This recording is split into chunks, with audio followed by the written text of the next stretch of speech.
pastors are people too and can struggle with doubt and depression.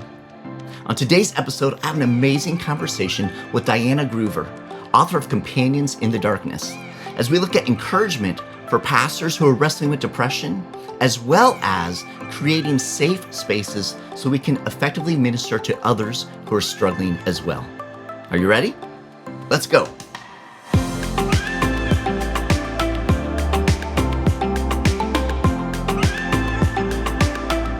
Hello, friends, and welcome to FrontStage, BackStage. I'm your host, Jason Daye. Super excited for today's conversation.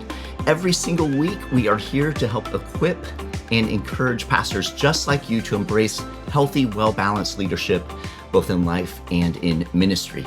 We're proud to be a part of the Pastor Serve Network. And every single week, our team creates a downloadable toolkit for you and your ministry team to dig more deeply into today's conversation. You can find that at pastorserve.org/network. Now, very excited, as I mentioned, for our conversation today. I have the opportunity to be joined by Diana Gruver, who's the author of Companions in the Darkness. And we're gonna have a great discussion today. And so at this time, I'd like to just welcome Diana to the show. So Diana, welcome to FrontStage, BackStage. Hi, Jason. It's really good to be with you. Yeah, so good to have you with us today. Now, as I mentioned, you did write this book, Companions in the Darkness, and you spent several years really researching prominent leaders throughout church history who have wrestled with symptoms and experiences that we would refer to today as depression.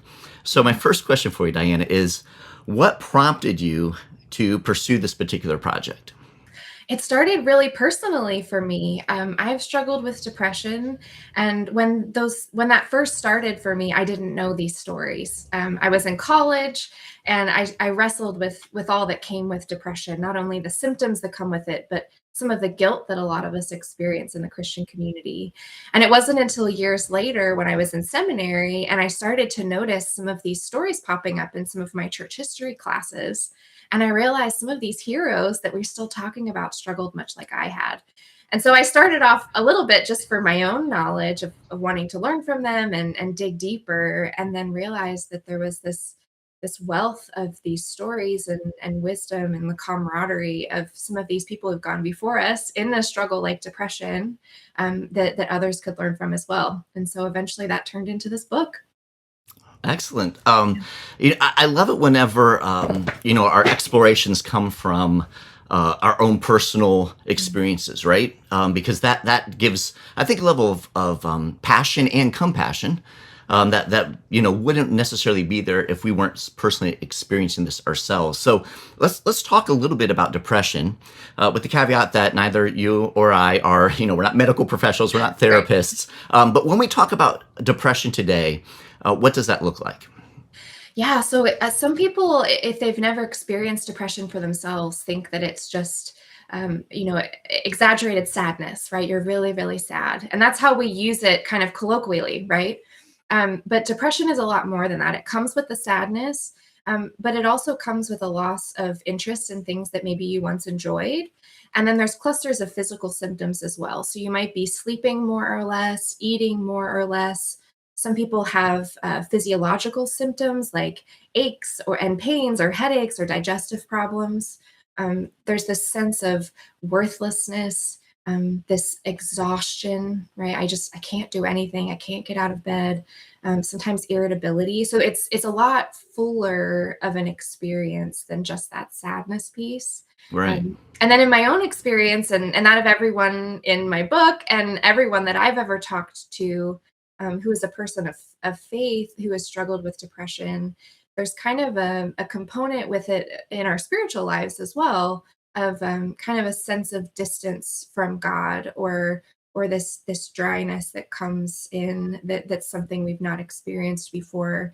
And I've become convinced that that's just part of another one of these symptoms that we experience in the midst of depression. It's just the way that it affects us. Yeah. No, that's really helpful. And throughout history, attitudes toward depression have shifted, right? At times, it was really recognized as an illness of the body, a physical illness. Mm-hmm. At other times, it's thought to be an illness of the soul. And so you kind of touch on that just a little bit about how our faith relates to that. But help us kind of better understand maybe why you think the feelings or the attitudes toward depression have shifted. And it's kind of cyclical, I mean, they shifted back and forth throughout history. Why do you think that's so? Yeah, I think a lot of it has come with our understanding of the way that our bodies work and the way that illness works generally.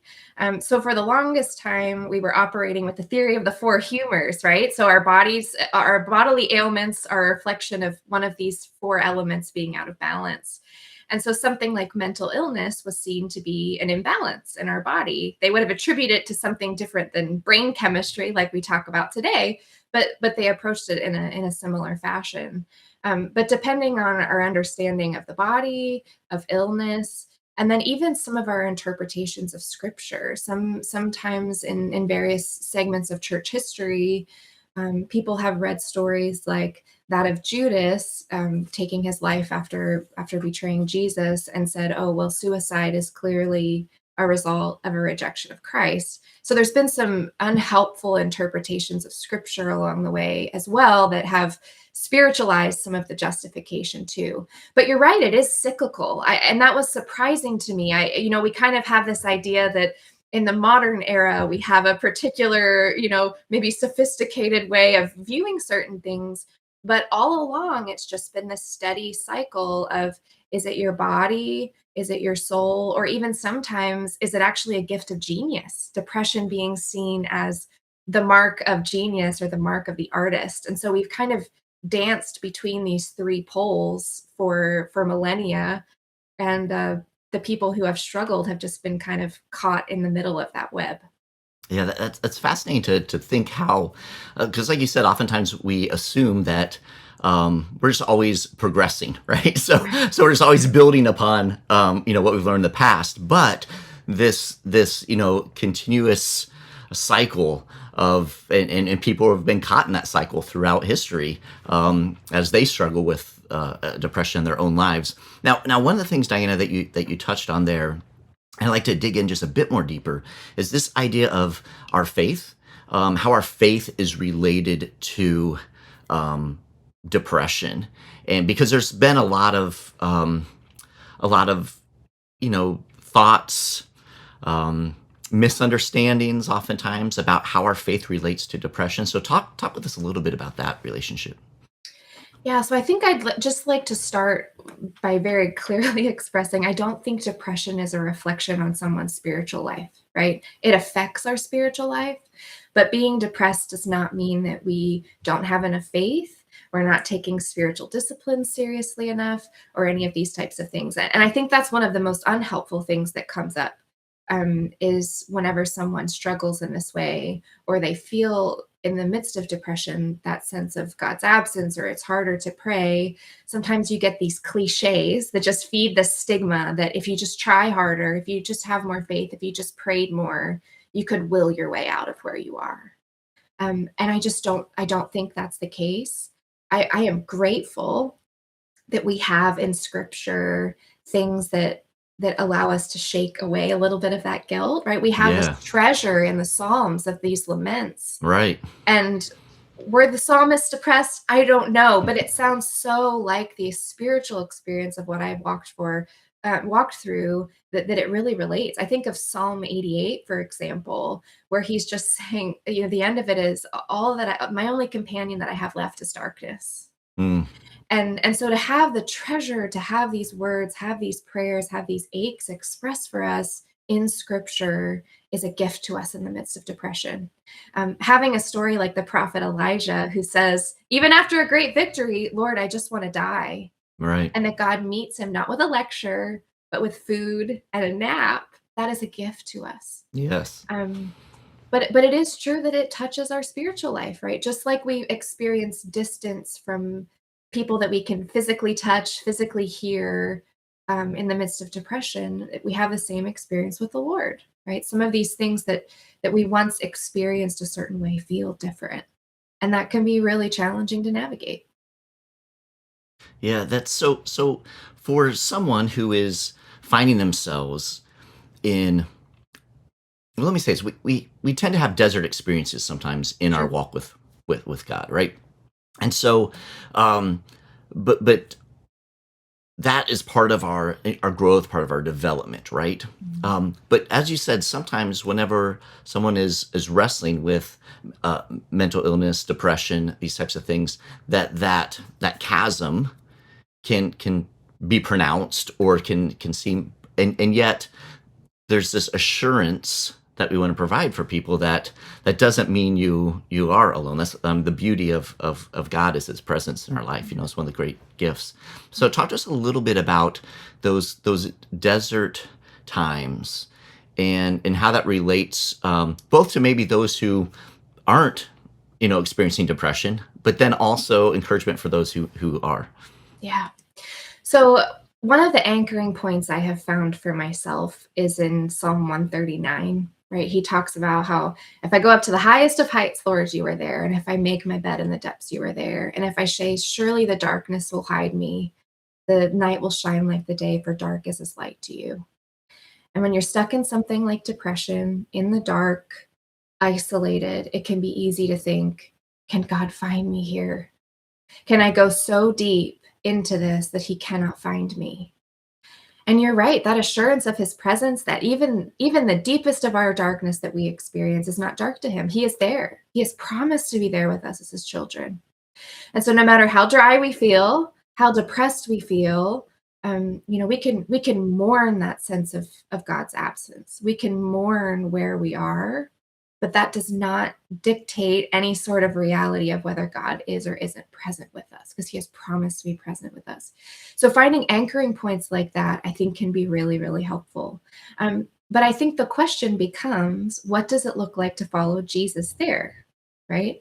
If Right. it's not actually a reflection on our spiritual life, but is still an opportunity to follow Jesus like every other aspect of our life is, the question just becomes, okay, Lord, what does it look like to follow you faithfully here? What do those little baby steps look like for me to follow you? Whether it is just one of those dry spells, a wilderness season, or whether it is something like depression. In either situation, it's okay, what's this next little baby step of faithfulness? If you're depressed and you're severely depressed, it might be getting out of bed and having a shower. That might be the starting point for you, Right. you know? It might be making a phone call to a friend or to your doctor to take some steps to try to begin that journey to becoming well. Um, but I think that's where we need to start. What's the baby step? What's the next tiny little step that's right here at my fingertips, right here at my feet, to pursue the Lord, to follow him faithfully. Mother Teresa, I talk about her in my book, and she was one that was well acquainted with that dry, dark spiritual season.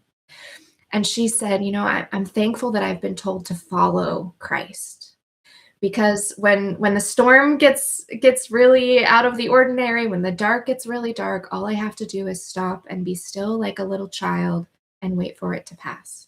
All I'm doing is following Jesus.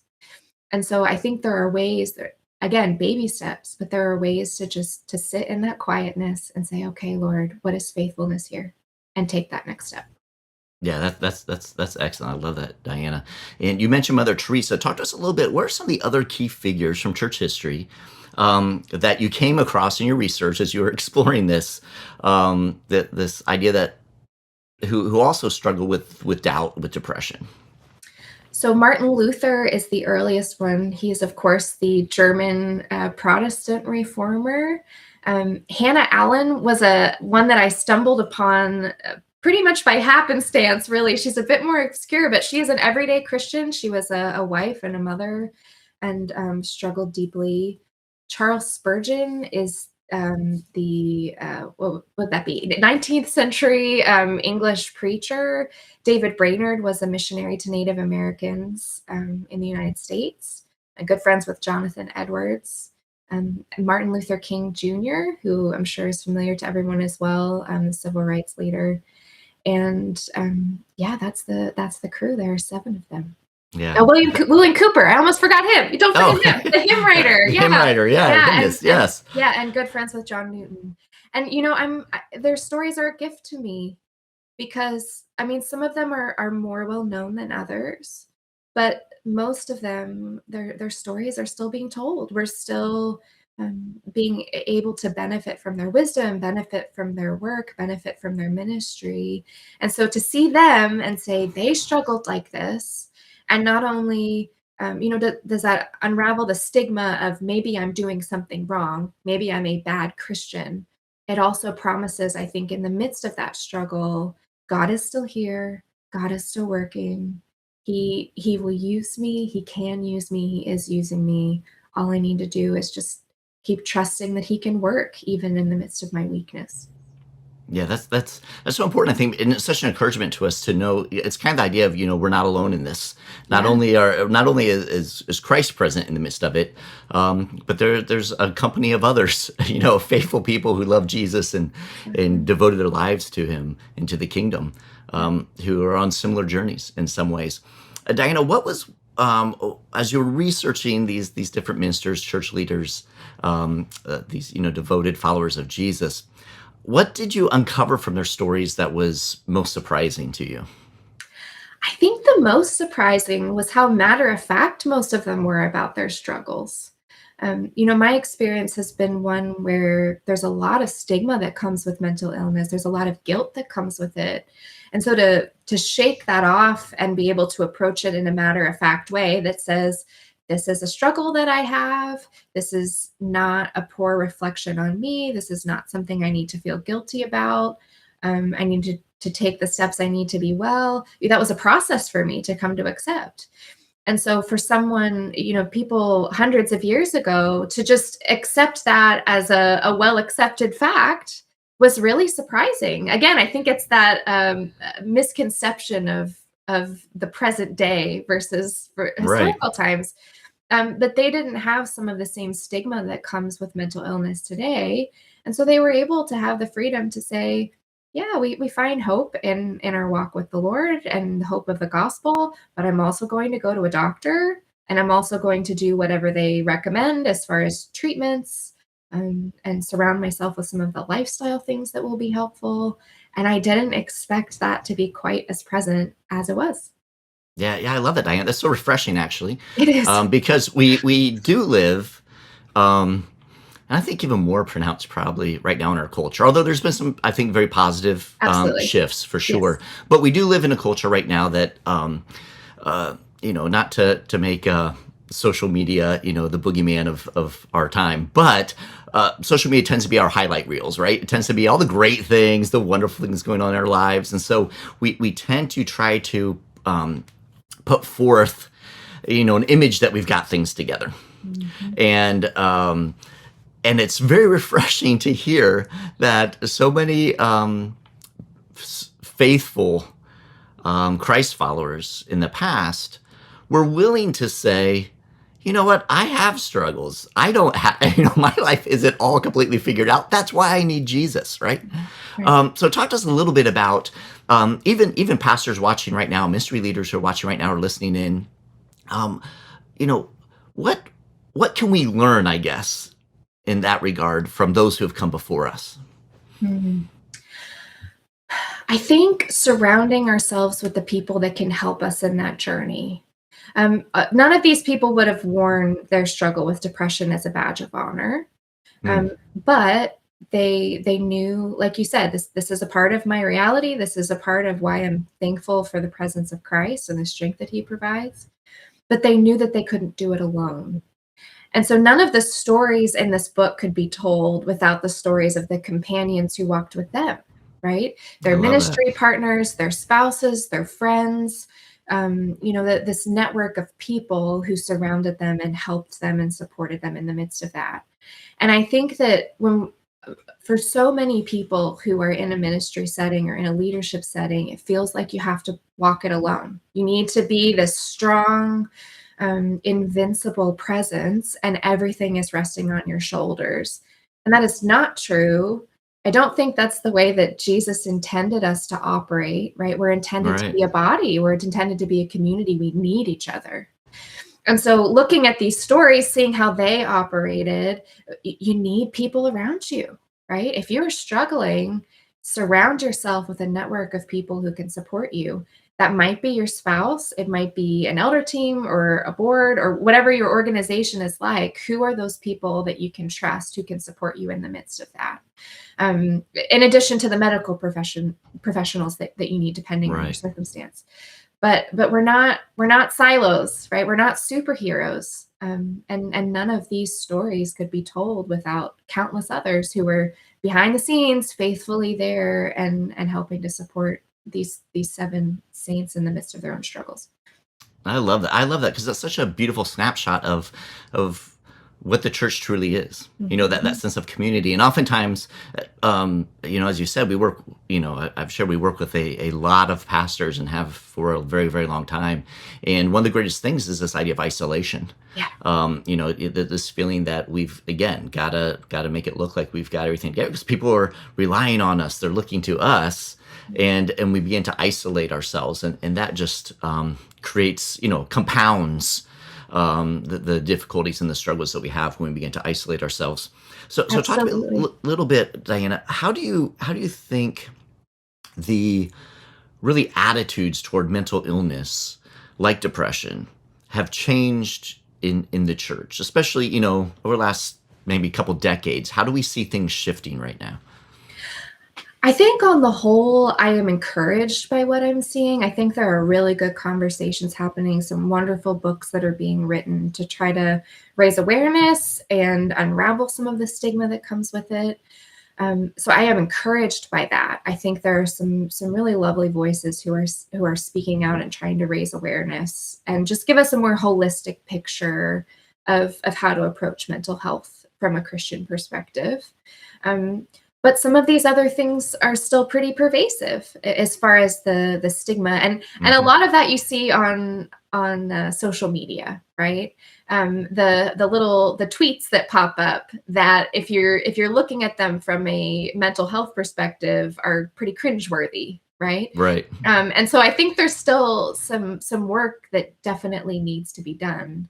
I think in my experience, a lot of it is unaware the stigma enforcing behavior in the church community. So we have these books that are written, we have seminars, we have conferences, those are all great, but working that into the little details of the cliches that we say, the way that Right. we pray, what we say, how we share.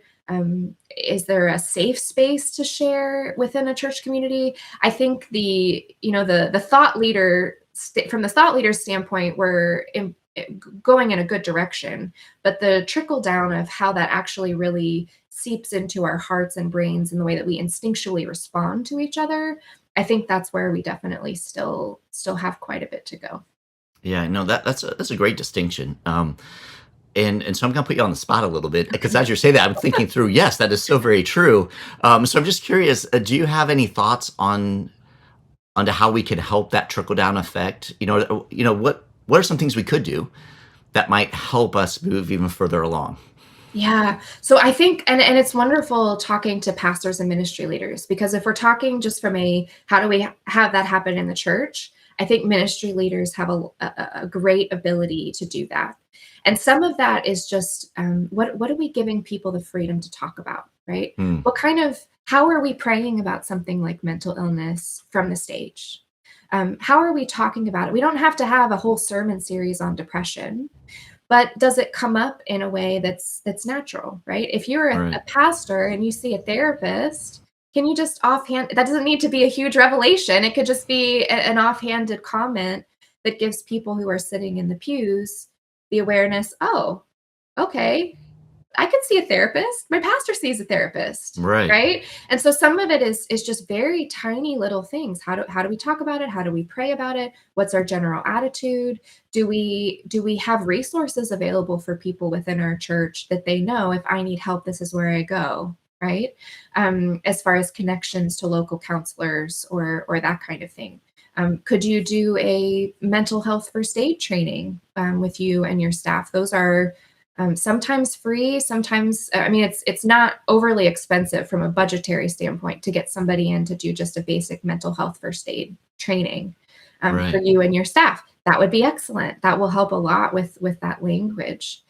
And then how does our church culture feel in general, not just specifically about mental illness, but about pain, right? Mm, Do we have a culture where people feel like they need to show up to church with a smile plastered on, acting like they have to have it all together? Or is it a space that people know that they can come struggling or hurting and not be met with cliches, not be met with judgment, but just be surrounded by support, right? Not right. everybody can help us. That's something that every one of us needs to know, and especially those of us in ministry. Not everyone can help. We don't have to have an open book where we're, just spewing it all the time. But as a whole, is this culture a safe place to come in struggle and in pain? And if that is true in general with pain, which a lot of cases it's not already, I think that that will also apply to something like mental health as well, because that is a painful experience, Right, right. right? And so if we already have this culture that says it's okay to struggle, um, then I think that that opens some doors as well.